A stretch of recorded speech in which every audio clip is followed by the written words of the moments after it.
ನಮಸ್ತೆ ವೀಕ್ಷಕರೇ, ನೀವು ನೋಡ್ತಾ ಇದ್ದೀರಾ ಶ್ರೀ ಲಲಿತಾ ಸಹಸ್ರನಾಮ ವಿಶೇಷ ಕಾರ್ಯಕ್ರಮಕ್ಕೆ ಸ್ವಾಗತ. ನಾನು ಪ್ರವೀಣಿ ದಾಸ್. ವೀಕ್ಷಕರೇ, ನಿಮಗೆಲ್ಲ ಗೊತ್ತಿರೋ ಹಾಗೆ ನಮ್ಮ ಕಾರ್ಯಕ್ರಮದ ಮುಖಾಂತರವಾಗಿ ಶ್ರೀ ಲಲಿತಾ ಸಹಸ್ರನಾಮದ ವಿಶೇಷತೆ ಕುರಿತಾಗಿ ನಾವು ತಿಳ್ಕೊಳ್ತಾ ಇದ್ದೀವಿ.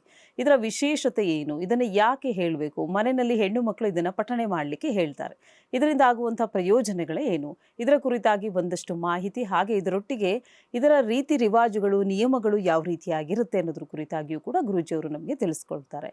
ಇದರ ವಿಶೇಷತೆ ಬಗ್ಗೆ ನಾವು ತಿಳ್ಕೊಳ್ತಾ ಇದ್ವಿ. ಕಳೆದ ಸಂಚಿಕೆಯಲ್ಲಿ ಒಂದಷ್ಟು ಮಾಹಿತಿಯನ್ನು ಗುರೂಜಿಯವರು ನಮಗೆ ನೀಡಿದರು. ಸೊ ಇವತ್ತಿನ ಸಂಚಿಕೆಯಲ್ಲೂ ಕೂಡ ಇನ್ನೊಂದಷ್ಟು ಮಾಹಿತಿಯನ್ನು ನೀಡಲಿಕ್ಕೆ ಇವತ್ತು ನಮ್ಮೊಟ್ಟಿಗೆ ಇದ್ದಾರೆ ಆಧ್ಯಾತ್ಮಿಕ ಚಿಂತಕರಾಗಿರುವಂಥ ಶ್ರೀ ರಾಮಕೃಷ್ಣ ಶಾಸ್ತ್ರಿಯವರು. ಮೊದಲನೇದಾಗಿ ಗುರೂಜಿಯವರು ನಮ್ಮ ಕಾರ್ಯಕ್ರಮಕ್ಕೆ ಬರಮಾಡ್ಕೊಳ್ಳೋಣ. ಗುರೂಜಿ ನಮಸ್ತೆ, ಕಾರ್ಯಕ್ರಮಕ್ಕೆ ಸ್ವಾಗತ. ನಮಸ್ಕಾರಮ್ಮ. ತಾದೃಶಂ ಖಡ್ಗಮಾಪ್ನೋತಿ ಏನ ಹಸ್ತಸ್ಥಿತೇನ ವೈ ಅಷ್ಟಾದಶ ಮಹಾದ್ವೀಪ ಸಾಮ್ರಾಟ್ ಭೋಗ ಭವಿಷ್ಯತಿ. ಇನ್ನು ವೀಕ್ಷಕರೇ, ಕಳೆದ ಸಂಚಿಕೆಯಲ್ಲಿ ಜಗದಾಂಬೆಯ ಸಭೆಯಲ್ಲಿ ಎಲ್ಲ ದೇವಾನುದೇವತೆಗಳು ಸೇರ್ಕೊಂಡಿದ್ರು, ಪಠಣೆಯನ್ನ ಮಾಡ್ತಾ ಇದ್ರು, ಲಲಿತಾ ಸಹಸ್ರನಾಮದ ಪಠಣೆಯನ್ನ ಮಾಡ್ತಾ ಇದ್ರು. ಎಲ್ಲ ದೇವಾನುದೇವತೆಗಳು ವಿಸ್ಮಿತರಾದ್ರು. ಮುಂದೇನಾಗುತ್ತೆ ಗುರೂಜಿಯವರು ತಿಳಿಸ್ಕೊಡ್ತಾರೆ. ಗುರೂಜಿ, ಮುಂದೇನಾಗತ್ತೆ ನೋಡಿ, ಅತ್ಯಂತ ಶ್ರೇಷ್ಠವಾಗಿರ್ತಕ್ಕಂಥ ಸಭೆ. ದೇವಾನುದೇವತೆಗಳು ಕೋಟಿ ಕೋಟಿ ಸಂಖ್ಯೆಯಲ್ಲಿ ಸೇರಿದ್ದಾರೆ ಅನ್ನೋ ಮಾತನ್ನು ನಾವು ಹೇಳಿದ್ವಿ. ಅಂತಹ ಅದ್ಭುತವಾಗಿರ್ತಕ್ಕಂಥ ಸಭೆಯಲ್ಲಿ ಅತ್ಯಂತ ಶ್ರದ್ಧಾ ಭಕ್ತಿಯಿಂದ ವಿನಯದಿಂದ ಆ ಜಗದಂಬೆಯ ಅನುಗ್ರಹದಿಂದ ಅವರಿಗೆ ಕೊಡಲ್ಪಟ್ಟಂತಹ ಈ ಲಲಿತಾ ಸಹಸ್ರನಾಮವನ್ನು ಎಲ್ಲರ ಮುಂದೆ ಪ್ರಚುರಪಡಿಸ್ಬಿಟ್ಟಿದ್ದಾರೆ. ಆ ಒಂದು ಲಲಿತಾ ಸಹಸ್ರನಾಮದ ಒಂದು ಶಕ್ತಿ, ಅದರಲ್ಲಿರ್ತಕ್ಕಂಥ ವಿಶೇಷಗಳು, ಅದನ್ನೆಲ್ಲ ಅರ್ಥ ಮಾಡಿಕೊಂಡಂತಹ ಆ ಸಭೆ ವಿಸ್ಮಿತರಾಗ್ಬಿಟ್ಟಿದ್ದಾರಂತೆ. ನಾನು ನಿಮ್ಗೆ ಹೋದ ಭಾಗದಲ್ಲಿ ಹೇಳಿದೆ, ಅದರಲ್ಲಿ ಏನೇನಿದೆ ಆ ಲಲಿತಾ ಸಹಸ್ರನಾಮದಲ್ಲಿ, ಅಂಥದ್ದು ಏನಿದೆ ವಿಸ್ಮಿತರಾಗ್ತಕ್ಕಂಥದ್ದು, ಬರೀ ನಾಮ ಅಲ್ವಾ ಅಂತ ಹೇಳಿ ಅಲ್ಲ. ಈ ಲಲಿತಾ ಸಹಸ್ರನಾಮದಲ್ಲಿ ಏನೇನು ಅಡಕವಾಗ್ಬಿಟ್ಟೈತೆ ಅಂತಂದರೆ, ಪ್ರಕಟಶಾಸ್ತ್ರ ಇದೆ, ಅದರಲ್ಲಿ ಭೌತಿಕ ಶಾಸ್ತ್ರ ಇದೆ, ಅತೀಂದ್ರಿಯವಾಗಿರ್ತಕ್ಕಂಥ ವಿಜ್ಞಾನವನ್ನು ಹೇಳ್ತಕ್ಕಂಥ ಶಾಸ್ತ್ರಗಳು ಅಡಕವಾಗ್ಬಿಟ್ಟಿದೆ. ಅದ್ರ ಜೊತೆಯಲ್ಲಿ ಧರ್ಮಶಾಸ್ತ್ರ, ಮಂತ್ರಶಾಸ್ತ್ರ, ಯೋಗಶಾಸ್ತ್ರ, ಇವನ್ನೆಲ್ಲ ಒಳಗಿರ್ತಕ್ಕಂತಹ ಅತ್ಯಂತ ಶಕ್ತಿಶಾಲಿ ಪವಿತ್ರವಾಗಿರ್ತಕ್ಕಂತಹ ಎಲ್ಲವೂ ಕೂಡ ನೋಡಿ, ಎಲ್ಲ ಶಾಸ್ತ್ರಗಳು ಅದರಲ್ಲಿ ಸೇರ್ಕೊಂಡ್ಬಿಟ್ಟಿದೆ. ಯೋಗಶಾಸ್ತ್ರದಿಂದ ಇದ್ದು ಎಲ್ಲ ಇಂತಹ ಎಲ್ಲ ಶಾಸ್ತ್ರಗಳು ಕೂಡ ಅದರಲ್ಲಿ ಸೇರಿರೋದ್ರಿಂದ ಅಂತಹ ಅದ್ಭುತವಾಗಿರ್ತಕ್ಕಂಥ ಶಕ್ತಿ ರೀ, ಇದೊಂದೇ ಸಾಕಲ್ವಾ? ಯೋಗಶಾಸ್ತ್ರ ಇದೆ, ಅಲ್ಲ ಪ್ರಕಟಶಾಸ್ತ್ರ ಇದೆ, ಭೌತಿಕ ಶಾಸ್ತ್ರ ಇದೆ, ಅತೀಂದ್ರಿಯ ವಿಜ್ಞಾನ, ಎಲ್ಲ ಶಾಸ್ತ್ರಗಳು ಅದರಲ್ಲಿ ಅಡಕವಾಗಿರೋದ್ರಿಂದ ಇದೊಂದೇ ಶಕ್ತಿ. ಅದಕ್ಕೆ ನಾನು ನಿಮ್ಗೆ ಹೇಳಿದ್ದು ಲಲಿತಾ ಸಹಸ್ರನಾಮ ನಂಬರ್ 1, ಅದಕ್ಕೆ ಮಿಂಚಿದ್ದಿಲ್ಲ ಅಂತ. ಹಾಗಾಗಿ ಇಂತಹ ಅದಕ್ಕೋಸ್ಕರನೇ ಅವರು ಯಾರೋ ಹಯಗ್ರೀವರು ಹೇಳೋದು ಏನಂತ, ಬಹಳ ಇಂಪಾರ್ಟೆಂಟು, ತುಂಬ ಸೀಕ್ರೆಟ್, ಇದು ಎಲ್ರಿಗೂ ಪ್ರಚುರಪಡಿಸೋಕ್ಕಾಗೋದಿಲ್ಲ ಅಂತ ಹೇಳಿ. ಇಂತಹ ಅದ್ಭುತವಾಗಿರ್ತಕ್ಕಂತಹ ಒಂದು ಲಲಿತಾ ಸಹಸ್ರನಾಮವನ್ನು ನಾನು ನಿನಗೆ ಹೇಳ್ತಾ ಇದ್ದೀನಿ ಅಂತ ಹೇಳುವಾಗ, ಇಂಥದ್ದನ್ನು ಒಂದು ಪ್ರಚುರಪಡಿಸ್ಬಿಟ್ಟಿದ್ದಾರೆ ಅಂತಂದಾಗ ಅಲ್ಲಿರ್ತಕ್ಕಂಥ ದೇವಾನುದೇವತೆಗಳಿಗೆ ಅದಕ್ಕೆ ವಿಸ್ಮಯ ಆಗೋದು. ರೀ, ದೇವತೆಗಳು ವಿಸ್ಮಯ ಆಗ್ಬಿಟ್ರು ಅಂದರೆ ಅದರಲ್ಲಿ ಏನೋ ಒಂದು ಇರಬೇಕು ತಾನೆ, ವಿಶೇಷವಾಗಿರ್ತಕ್ಕಂಥದ್ದು. ಯಾರೋ ಒಬ್ಬ ಒಳ್ಳೆ ಹಾಡು ಹಾಡಿದ್ರಿಂದ ಅವ್ರ ಕಂಠ ಚೆನ್ನಾಗಿದೆ, ಆ ಹಾಡಿನಲ್ಲಿ ಕೂಡ ಒಂದು ಒಳ್ಳೆ ಭಾವ ಇರಬೇಕು. ನೋಡಿ, ಉದಾಹರಣೆಗೆ ಲತಾ ಮಂಗೇಶ್ಕರ್ ಅವರು ಒಂದು ಹಾಡನ್ನು ಹಾಡಿದ್ರು, ನಮ್ಮ ಸೈನಿಕರನ್ನ ಅಡ್ರೆಸ್ ಮಾಡಿ. ಎಷ್ಟು ವರ್ಷಗಳಾಯ್ತು ಹಾಡಿ. ಆ ಹಾಡಿದ ತಕ್ಷಣ ನಮಗೆ ರೋಮ ಜುಮ್ ಅನ್ನತ್ತೆ. ಯಾವತ್ತಾರಾಗಲ್ಲ, ಈಗ ನೋಡಿ ನಮ್ಗೆ ಇನ್ನೇನು ಇಂಡಿಪೆಂಡೆನ್ಸ್ ಡೇ ಬರ್ತಾ ಇದೆ, ಆ ದಿವಸ ಅದನ್ನು ಹಾಕ್ತಾರೆ. ಅಂತಹ ಅದ್ಭುತವಾಗಿ ಅದರಲ್ಲಿ ಏನಿದೆ ಹಾಡು, ಆಕೆ ಕಂಠ, ಲತಾ ಮಂಗೇಶ್ಕರ್ ಕಂಠ, ಮತ್ತು ಆ ಹಾಡಿನಲ್ಲಿ ತುಂಬಿರ್ತಕ್ಕಂಥ ಜೀವ ನಮ್ಗೆ ಹೆಂಗನ್ಸುತ್ತೆ ಹೇಳಿ? ವಾ, ಏನು ಹಾಡುದ! ಆಗ್ಲೂ ಅಂಕೋಸೆ ಬರಲೆ ಪಾನಿ ಅಂತೇನೋ ಬರುತ್ತದು, ನನಗೆ ಗೊತ್ತಿಲ್ಲ ಸಾಹಿತ್ಯ, ಆದರೂ ಅದು ಕೇಳಿ ನಾನು ಭಾಳ ಸಂತೋಷಪಟ್ಟಿದ್ದೀನಿ. ಆ ಸೈನಿಕರು ನಮ್ಮ ದೇಶಕ್ಕೋಸ್ಕರ ಒಂದು ತ್ಯಾಗವನ್ನು ಮಾಡಿದಾರಲ್ಲ, ಅಂತಹ ತ್ಯಾಗಕ್ಕೆ ನೀವು ಒಂದೆರಡು ತುಟ್ಟು ಕಣ್ಣಲ್ಲಿ ನೀರು ಹಾಕ್ಕೊಳ್ಳಿ ಅಂತಕ್ಕಂಥ ಒಂದು ಮಾತು, ಅದು ಇಲ್ಲಿಗೆ ಟಚ್ ಆಗತ್ತೆ ರೀ. ಹಾಗೆ ಇದೊಂದು ಸುಮ್ಮನೆ ಒಂದು ಉದಾಹರಣೆ ಕೊಡೋದು. ಇಂತಹ ಹಾಡೇ ನಮಗೆ ಹಂಗೆ ಅನಿಸುತ್ತೆ ಅಂತಂದರೆ, ದೇವಾನುದೇವತೆಗಳ ಮುಂದೆ ಅವರು ವಿಸ್ಮಯ ಆಗಿಬಿಟ್ರು ಅನ್ನೋದಾದರೆ ಆ ಒಂದು ಲಲಿತಾ ಸಹಸ್ರನಾಮದಲ್ಲಿ ಇನ್ನೆಷ್ಟು ಶಕ್ತಿ ಇರಬೇಕು. ಆದ್ದರಿಂದ ಅವರು ವಿಸ್ಮಿತರಾಗ್ಬಿಟ್ರು ಅಂತ ಹೇಳಿ. ಆಗ ದೇವಿ ಅವ್ರನ್ನೆಲ್ಲ ಕುರಿತು ಒಂದು ಮಾತನ್ನು ಹೇಳ್ತಾಳೆ. ತತಪ್ರೋವಾಚ ಲಲಿತಾ ಸದಸ್ಯಾನ್ ದೇವತಾಗಣಾನ್ ಮಮಾಜ್ಞೆಯೈವ ವಾಗ್ದೇವ್ಯಶ್ಚ ಚಟ್ಟುಸ್ತೋತ್ರಮನುತ್ತಮಂ. ಈ ಒಂದು ಲಲಿತಾ ಸಹಸ್ರನಾಮವನ್ನು ನನ್ನ ಅನುಜ್ಞೆಯಿಂದ ಅವರು ಹೇಳಿದ್ರು, ರಚಿಸಿದ್ರು ಅನ್ನೋ ಮಾತನ್ನು. ಮುಂದೆ ಅಂಕಿತಂ ನಾಮಭಿರ್ದೇವ್ಯೈ ಮಮ ಪ್ರೀತಿ ವಿಧಾಯಕೈ ತತ್ಪಟದ್ವಂ ಸದಾ ಯೂಯಂ ಸ್ತೋತ್ರಂ ಮತ್ಪ್ರೀತಿ ವೃದ್ಧಯೇ. ಇಂತಹ ಲಲಿತಾ ಸಹಸ್ರನಾಮವನ್ನು ನೀವುಗಳು ಕೂಡ ಪಠನೆ ಮಾಡಿ, ನೀವು ಕೂಡ ಇದನ್ನು ಹೇಳಿ ಅನ್ನೋ ಮಾತನ್ನು ಜಗದಂಬೆ ಹೇಳ್ತಾಳೆ. ಇದಕ್ಕೆ ಇನ್ನೊಂದು ಮುಂದಕ್ಕೆ ಏನು ಹೇಳ್ತಾಳೆ ಅಂದರೆ, ಪ್ರವರ್ತಯಧ್ವಂ ಭಕ್ತೇಶು ಮಮ ನಾಮ ಸಹಸ್ರಕಂ ಇದಂ ನಾಮ ಸಹಸ್ರಮ್ಮೆ ಯೋ ಭಕ್ತ ಪಠತೆ ಸಕೃತ್. ನೋಡಿ ಎಷ್ಟು ವಿಚಾರ ಇದೆ. ನೀವು ಬರೀ ನೀವುಗಳು ಮಾತ್ರ ಅಲ್ಲ, ನನ್ನಿಂದ ವಶಿನ್ಯಾದಿ ದೇವತೆಗಳಿಗೆ ಇದು ಬಂತು, ವಶಿನ್ಯಾದಿ ದೇವತೆಗಳಿಂದ ನಿಮ್ಗೆ ಇದನ್ನು ಕೊಡ್ತಾ ಇದ್ದಾರೆ.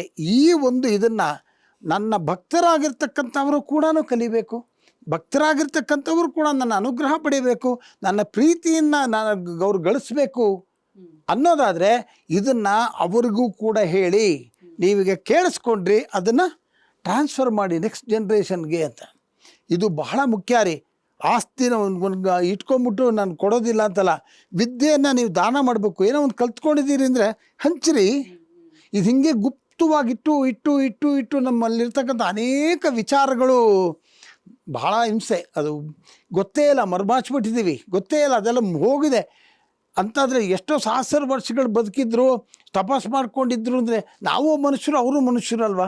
ಹಾಗಾದ್ರೆ ಅವ್ರು ಏನು ಇಟ್ಕೊಂಡಿದ್ರು ಅದ್ರ ಅಂಥದ್ದೇನೋ ಒಂದು ತಿಂತಾಯಿದ್ರು, ಏನು ಅಂಥದ್ದೇನೋ ಒಂದು ಶಕ್ತಿ ಸಂಪಾದನೆ ಮಾಡ್ಕೊಂಡಿದ್ರು. ಹಾಗೆ ಇಂತಹ ಒಂದು ಅದ್ಭುತವಾಗಿರ್ತಕ್ಕಂಥ ಶಕ್ತಿಯುತವಾಗಿರ್ತಕ್ಕಂಥ ಲಲಿತಾ ಸಹಸ್ರನಾಮನ ನೀವು ಪಠನೆ ಮಾಡಿ ಮುಂದಿನ ನೆಕ್ಸ್ಟ್ ಜನರೇಷನ್ಗೆ ಈ ಭಕ್ತರಿಗೂ ಕೂಡ ಅನ್ನೋದನ್ನು ಹಂಚಿ ಅನ್ನೋ ಮಾತನ್ನು, ಪ್ರವರ್ತಯಧ್ವಂ ಭಕ್ತೇಶು, ಎಲ್ರಿಗೂ ಹಂಚಿ ಹರಡಿ ಅದನ್ನು ಹೇಳಿ ಅಂತ ಹೇಳಿ. ಯಾಕೆ ಅಂದರೆ ಇಂತಹ ಒಂದು ಪಠನೆ ಮಾಡಿದ್ರೆ ನನಗೆ ತೃಪ್ತಿ ಆಗುತ್ತೆ, ನಾನು ಅವನ್ನ ಅನುಗ್ರಹಿಸ್ತೀನಿ ಅಂತ ಅವಳು ಹೇಳ್ತಾ ಇದ್ದಾಳೆ.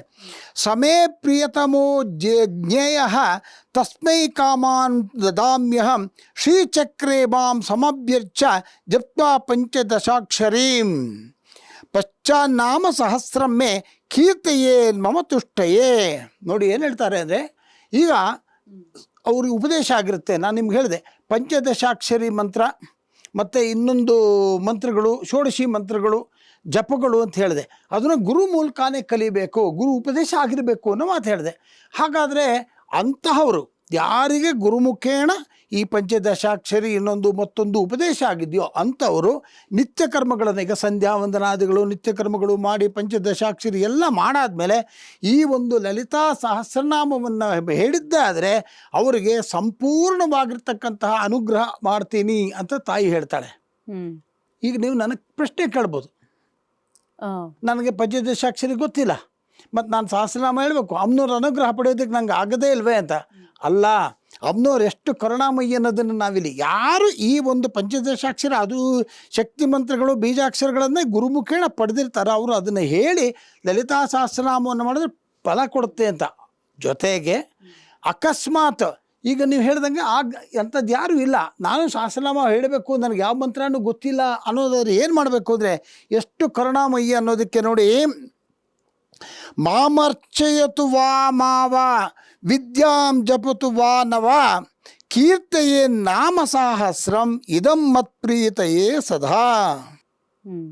ನಿಮಗೆ ಪಂಚದಶಾಕ್ಷರಿ ಬರದೇ ಇದ್ರು ಪರವಾಗಿಲ್ಲ, ಉಪದೇಶ ಆಗದೇ ಇದ್ರು ಪರವಾಗಿಲ್ಲ, ಯಾರು ಭಕ್ತಿಯಿಂದ ನನ್ನ ನಾಮ ಸಹಸ್ರನಾಮವನ್ನು ಪಠಣೆ ಮಾಡ್ತಾರೋ, ಶ್ರದ್ಧೆಯಿಂದ ಮಾಡ್ತಾರೋ ಅಂಥವ್ರಿಗೆ ನಾನು ಒಲಿತೀನಿ, ಅವ್ರ ಎಲ್ಲ ಅಭೀಷ್ಟಗಳನ್ನು ಕೂಡ ನಾನು ಅನುಗ್ರಹಿಸ್ತೀನಿ ಅಂತ. ನೀವು ನನಗೆ ಇಂಟ್ರೊಡಕ್ಷನ್ ಎಲ್ಲ ಕೇಳಿದ್ರಿ, ಲಲಿತಾ ಸಹಸ್ರನಾಮ ಯಾರು ಹೇಳಬೇಕು ಅಂತ, ಯಾರು ಬೇಕಾದರೂ ಹೇಳ್ಬೋದು. ಒಂದು ಸತಿ ಹೇಳಿಸ್ಕೊಂಡ್ಬಿಟ್ರೆ ವಾಸಿ ಅಂತ ನನ್ನ ಪ್ರಕಾರ. ಯಾಕಂದರೆ ತಪ್ಪು ಹೇಳೋದು ಬೇಡ ಅಂತ ಅಷ್ಟೇ ಉದ್ದೇಶ. ಆದ್ದರಿಂದ ಈ ಲಲಿತಾ ಸಹಸ್ರನಾಮವನ್ನು ಎಲ್ಲರೂ ಹೇಳ್ಬೋದು. ಪಂಚದಶಾಕ್ಷರ ಅದು ಇದು ಬರೋರು ಅವ್ರನ್ನ ಹೇಳ್ಕೊಂಡು ಆಮೇಲೆ ಹೇಳಿ. ಅಕಸ್ಮಾತ್ ಅದು ಬರದೇ ಇದ್ರೂ ಕೂಡ ಬರೀ ಲಲಿತಾ ಸಹಸ್ರನಾಮವನ್ನೇ ಅತ್ಯಂತ ಶ್ರದ್ಧಾ ಭಕ್ತಿಯಿಂದ ಯಾರು ಹೇಳ್ತಾರೋ ಅವರಿಗೆ ನಾನು ಅತ್ಯಂತ ಶ್ರದ್ಧೆಯಿಂದ ಯಾರು ಮಾಡ್ತಾರೋ ಅವ್ರಿಗೆ ನಾನು ಎಲ್ಲವನ್ನು ಕೂಡ ಅವ್ರ ಅಭೀಷ್ಟಗಳನ್ನೆಲ್ಲ ನಾನು ಕೊಡ್ತೀನಿ ಅಂತ ಜಗನ್ಮಾತೆ ಹೇಳ್ತಾರೆ. ಏನ್ರಿ ಅದನ್ನೇ ತಾಯಿ ಅನ್ನೋದು. ನಾನು ಶ್ರೀಮಾತಾಗಿ ಬಂದಮೇಲೆ ಅದನ್ನು ಹೇಳ್ತೀನಿ ತಾಯಿ ಏನು ಅಂತ. ಆಮೇಲೆ ನೋಡಿ ಇನ್ನೊಂದು ಏನು ಹೇಳ್ತಾರೆ ಅಂದರೆ, ಮತ್ಪ್ರೀತ್ಯ ಸಕಲಾನ್ ಕಾಮಾನ್ ಲಭತೆ ನಾತ್ರ ಸಂಶಯ. ಡೌಟೇ ಬೇಡ ಅಂತಾಳೆ ಅಮ್ಮನವ್ರ ಮಾತು ರೀ, ಸತ್ಯ ರೀ.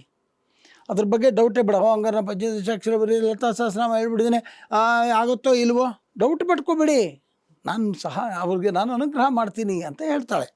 ಹಾಗೆ ತಸ್ಮಾನ್ನಾಮ ಸಹಸ್ರಮ್ಮೆ ಕೀರ್ತಯದ್ವಂ ಸದಾ ಆಧರಾತ್. ಇದು ಬಹಳ ಮುಖ್ಯ ರೀ.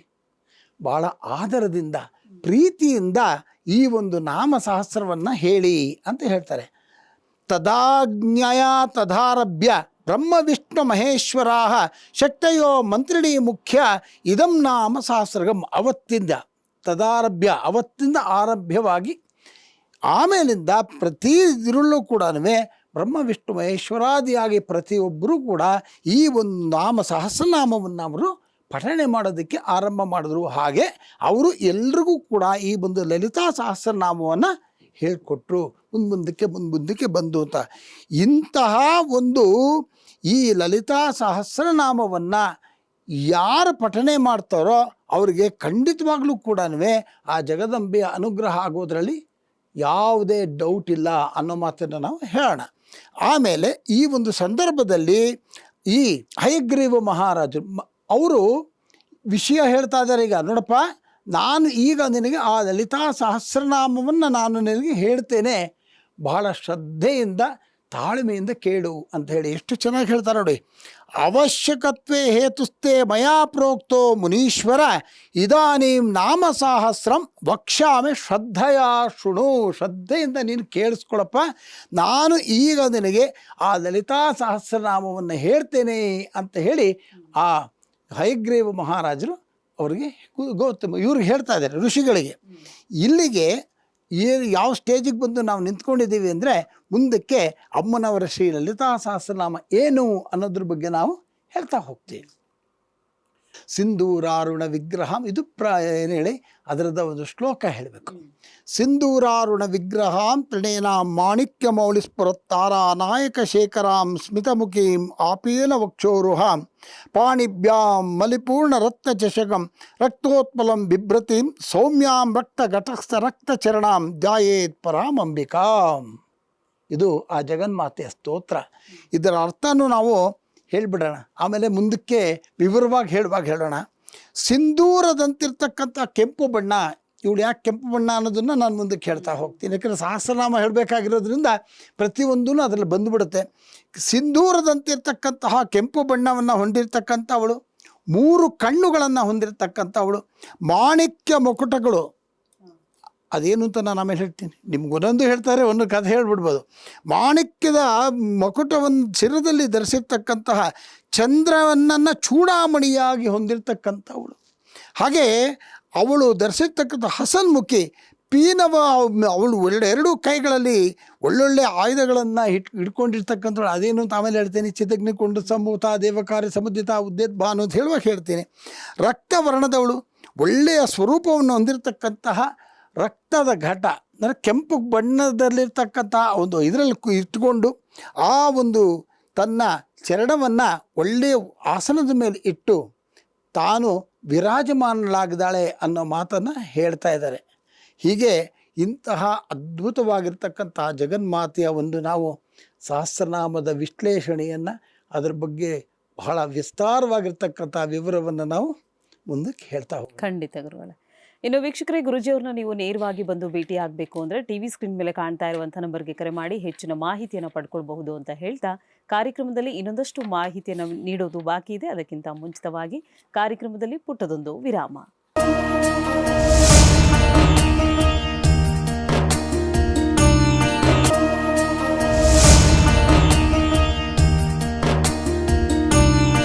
ವಿರಾಮದ ಬಳಿಕ ಕಾರ್ಯಕ್ರಮಕ್ಕೆ ಮತ್ತೊಮ್ಮೆ ಸ್ವಾಗತ. ವೀಕ್ಷಕರೇ, ಇವತ್ತಿನ ಕಾರ್ಯಕ್ರಮದಲ್ಲಿ ಒಂದಷ್ಟು ಮಾಹಿತಿಯನ್ನ ಶ್ರೀ ಲಲಿತಾ ಸಹಸ್ರನಾಮದ ಕುರಿತಾಗಿ ನಾವು ಪಡ್ಕೊಳ್ತಾ ಇದ್ದೀವಿ. ಸೊ ವಿರಾಮಕ್ಕಿಂತ ಮುಂಚಿತವಾಗಿ ದೇವಾನುದೇವತೆಗಳು ವಿಸ್ಮಿತರಾಗಿದ್ರು. ಆ ಸಭೆಯಲ್ಲಿ ಎಲ್ಲಾ ದೇವಾನುದೇವತೆಗಳಿದ್ರು. ಯಾಕೆ ವಿಸ್ಮಿತರಾದ್ರು ಅನ್ನೋದ್ರ ಕುರಿತಾಗಿ ನಾವು ತಿಳ್ಕೊಂಡಿದ್ದಾಯ್ತು. ಇನ್ನು ಈಗಿನ ಹಂತದಲ್ಲಿ ಅಯಗ್ರೀವರಿಂದ ಅಗಸ್ತ್ಯರಿಗೆ ಲಲಿತಾ ಸಹಸ್ರನಾಮದ ಉಪದೇಶವಾಗುತ್ತೆ. ಇದರ ಕುರಿತಾಗಿ ಗುರುಜಿಯವರು ತಿಳಿಸ್ಕೊಡ್ತಾರೆ. ಗುರುಜಿ, ಇದರ ಕುರಿತಾಗಿ. ಅತ್ಯಂತ ರೋಚಕವಾಗಿರ್ತಕ್ಕಂಥ ಒಂದು ಸ್ಟೇಜಿಗೆ ಬಂದು ನಿಂತ್ಕೊಂಡ್ವಿ. ಯಾಕಂದರೆ ಇಷ್ಟು ದಿವಸ ಲಲಿತಾ ಸಹಸ್ರನಾಮದ ಹಿಂದಿನ ರಹಸ್ಯಗಳು, ಅದರ ಒಂದು ಪೀಠಿಕೆಗಳು ಎಲ್ಲ ಹೇಳಿಬಿಟ್ವಿ. ಈಗ ನಾವು ಈ ಲಲಿತಾ ಸಹಸ್ರನಾಮವನ್ನು ಆರಂಭ ಮಾಡ್ತಕ್ಕಂತಹ ಅದ್ಭುತವಾಗಿರ್ತಕ್ಕಂಥ ಒಂದು ಸಂದರ್ಭ. ನಾನು ನಮ್ಮ ಪ್ರಿಯ ವೀಕ್ಷಕರಿಗೆ ಕೈ ಮುಗಿದು ಕೇಳ್ತೇನೆ, ಇದನ್ನು ದಯವಿಟ್ಟು ಮಿಸ್ ಮಾಡದೆ ಖಂಡಿತ ಕೇಳಿ. ಎಲ್ರಿಗೂ ಕೂಡ ಆ ಜಗದಂಬೆಯ ಅನುಗ್ರಹ ಆಗಲಿ ಅಂತಲೇ ನಾನು ಪ್ರಾರ್ಥನೆ ಮಾಡ್ತಾಯಿದ್ದೀನಿ. ಲಲಿತಾ ಸಹಸ್ರನಾಮವನ್ನು ಮಾಲಾ ಮಂತ್ರ ಅಂತ ಕರೀತಾರೆ. ಮಾಲೆ ಅಂದ್ರೇನು? ಉದ್ದಕ್ಕೆ ಸರಗಳು ಥರ ಇದು ಮಾಲಾ ಮಂತ್ರ ಅಂತ ಈ ಲಲಿತಾ ಸಹಸ್ರನಾಮವನ್ನು ಕರೀತಾರೆ. ಇದರಲ್ಲಿ ಪಾದಗಳು ಅಂತ ಕರಿತೇವೆ. ಪಾದಗಳು ಅಂದರೆ ಒಂದೊಂದು ಪಾದಕ್ಕೆ 16 ಅಕ್ಷರಗಳು. ನೀವು ಲಲಿತಾ ಸಹಸ್ರನಾಮ ಸ್ತೋತ್ರವನ್ನು ತೆಗೀರಿ, ಅದರಲ್ಲಿ ಶ್ರೀಮಾತಾ ಶ್ರೀ ಮಹಾರಾಜ್ಞಿ ಶ್ರೀಮತ್ ಸಿಂಹಾಸನೇಶ್ವರಿ ಅಂತ ತಗೊಂಡಾಗ 16 ಅಕ್ಷರಗಳಿದೆ. ಚಿದಗ್ನಿಕುಂಡ ಸಂಭೂತ ದೇವ ಕಾರ್ಯ ಸಮುದ್ಯತ ಅಂತ ತಗೊಂಡಾಗ 16 ಅಕ್ಷರಗಳು. ಹಾಗೆ ಪ್ರತಿ ಒಂದು ಪಾದಕ್ಕೂ ಕೂಡ 16 ಅಕ್ಷರಗಳಿರುತ್ತೆ. ನೀವು ಯಾವ್ದಾದ್ರು ತಗೊಳ್ಳಿ, ಮಂತ್ರಗಳಿರ್ಬೋದು. ಈ ಒಂದು 16 ಅಕ್ಷರಗಳಿರ್ತಕ್ಕಂಥದ್ದಕ್ಕೆ ಅನುಷ್ಠುಪ್ ಛಂದಸ್ಸು ಅಂತ ಕರೀತಾರೆ. ಛಂದಸ್ಸು ಇರ್ಬೇಕು ತಾನೆ, ಯಾವ್ದಾದ್ರು ಒಂದು ಮಾಡಬೇಕು ಅಂತಂದರೆ ಛಂದಸ್ಸು. ಅದರಲ್ಲಿ ಅನುಷ್ಠುಪ್ ಛಂದಸ್ಸು ಅಂತಂದರೆ ಒಂದು ಪಾದಕ್ಕೆ 16 ಅಕ್ಷರಗಳಿರ್ತಕ್ಕಂಥದ್ದು. ಹಾಗಾಗಿ ಶ್ರೀಮಾತಾ ಶ್ರೀ ಮಹಾರಾಜ್ಞಿ ಶ್ರೀಮತ್ ಸಿಂಹಾಸನೇಶ್ವರಿ ಅಂತ ಹೇಳಿ ಮುಂದಕ್ಕೆ ಹೇಳ್ಕೊಂಡು ಹೋಗುವಾಗ 16 ಅಕ್ಷರಗಳಿದೆ. ಆಮೇಲೆ ಈ ಒಂದು ಲಲಿತಾ ಸಹಸ್ರನಾಮದಲ್ಲಿರ್ತಕ್ಕಂತಹ ಈ ಅನುಷ್ಠುಪ್ ಛಂದಸ್ಸನ್ನು ವೈದಿಕ ಛಂದಸ್ಸು ಅಂತ ಕೂಡ ಕರೀತಾರೆ. ವೇದ ವೈದಿಕ ಛಂದಸ್ಸು ಅಂತ ಕರೀತಾರೆ. ಈ ಶ್ಲೋಕಗಳು ಸಂಖ್ಯೆ ಶ್ರೀಮಾತ್ರೇ ನಮ ಅಂದ ಹಿಡಿದು ಶ್ರೀ ಲಲಿತಾಂಬಿಕಾ ಅಂತ ಕಡೆಯಲ್ಲಿ ಬರುತ್ತೆ. ಅಂದರೆ ಶ್ರೀ ಶಿವಶಕ್ತೈಕ್ಯ ರೂಪಿಣಿ ಲಲಿತಾಂಬಿಕಾ ಅಂತ ಬರುವಾಗ ಅಲ್ಲಿವರೆಗೂ ಶ್ರೀಮಾತಾ ಅಂತ ಆರಂಭವಾಗುತ್ತೆ. ಶ್ರೀ ಲಲಿತಾಂಬಿಕಾ ಅನ್ನೋವರೆಗೂ ಅದು ಕಡೆ ಆಗುತ್ತೆ. ಆದರೆ ಕಡೆಯಲ್ಲಿ ಏನು ಹೇಳ್ತಾರೆ ಅಂದರೆ ಏವಂ ಶ್ರೀ ಲಲಿತಾ ದೇವ್ಯಾ ನಾಂ ಸಾಹಸ್ರಕಂ ಜಗುಹು ಅಂತ ಕರೀತಾರೆ.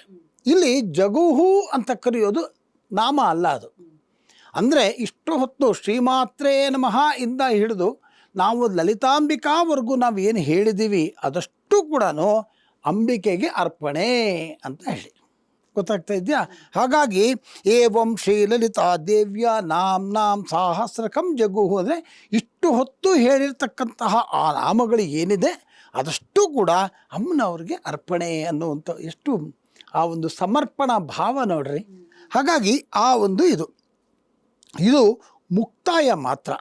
ಯಾವುದು? ಈ ಒಂದು ಜಗುಹು ಅಂತಕ್ಕಂಥದ್ದು ಒಂದು ಮುಕ್ತಾಯ ಮಾತ್ರ.